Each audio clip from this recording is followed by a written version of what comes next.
7. A short dictionary of misunderstood words. Concluded. The old church in Amsterdam.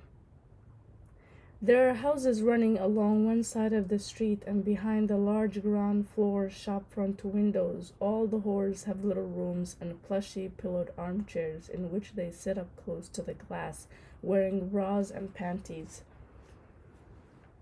They look like big bored cats.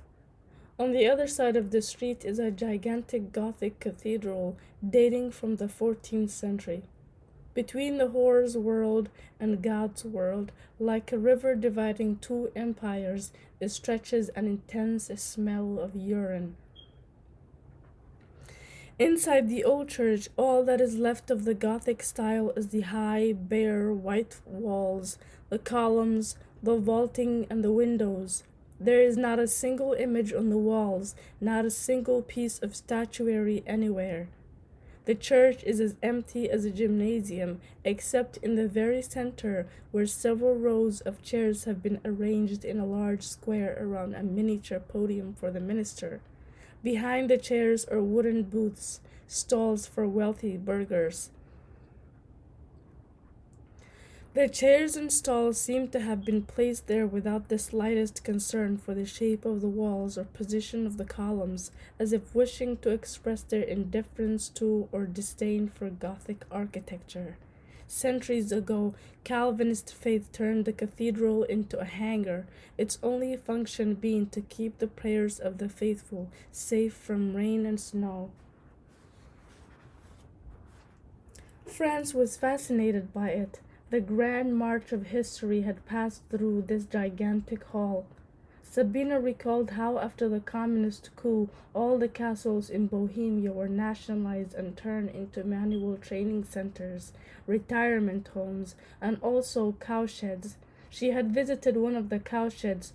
Hooks for iron rings had been hammered into the stucco walls, and the cows tied to the rings gazed dreamily out of the windows as the cattle grounds, now overrun with chickens. "It's the emptiness of it that fascinates me," said Franz.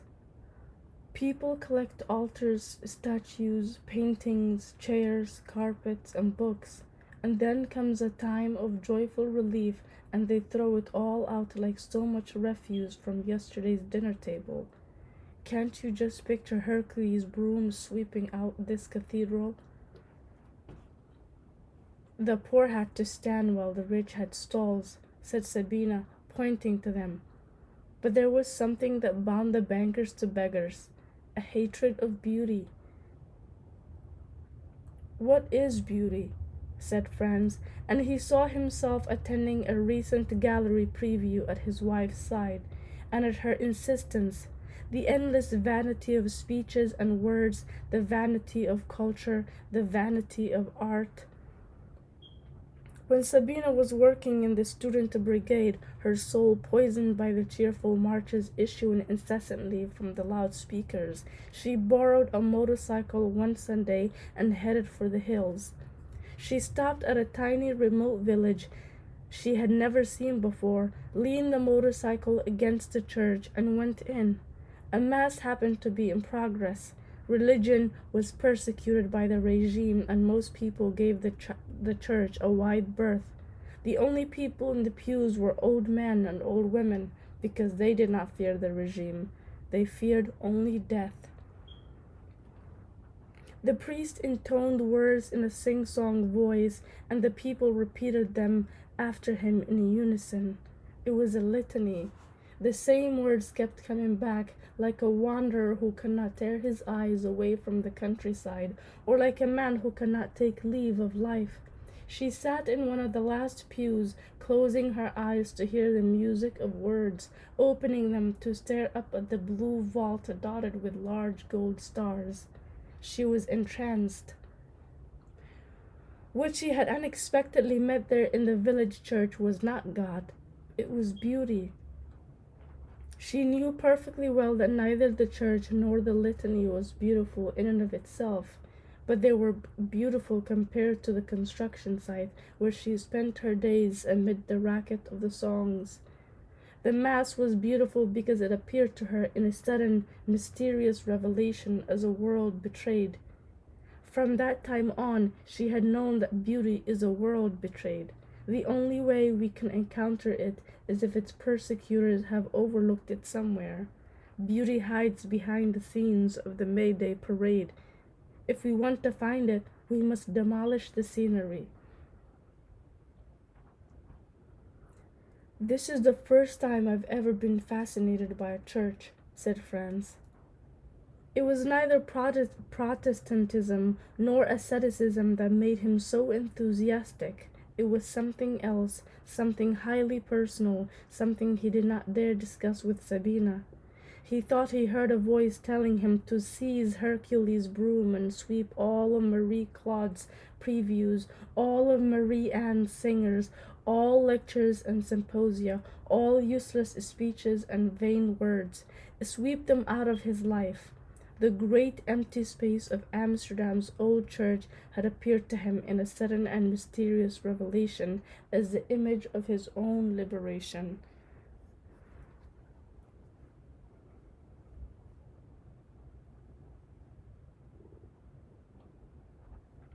Strength.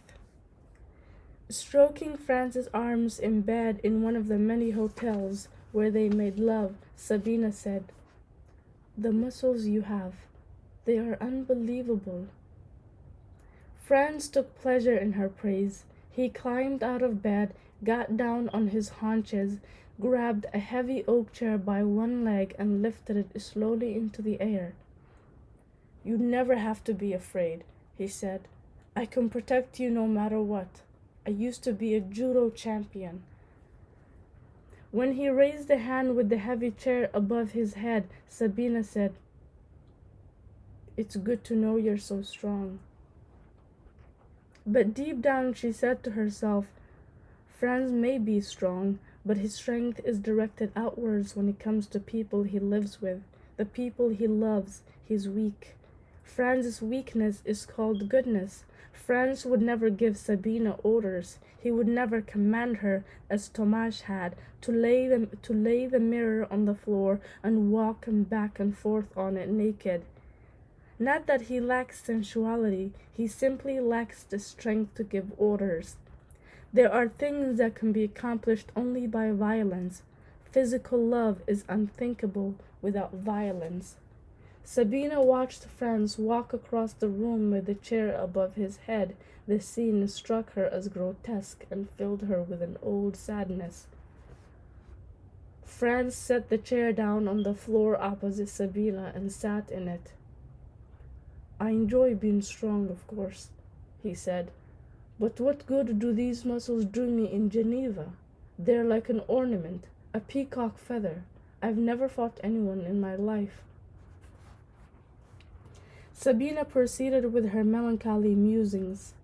What if she had a man who ordered her about, a man who wanted to master her? How long would she put up with him? Not 5 minutes. From which it follows that no man was right for her, strong or weak. "Why don't you ever use your strength on me?" she said.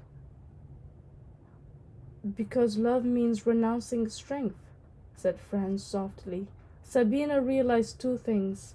First, that Franz's words were noble and just. Second, that they disqualified him from her love life.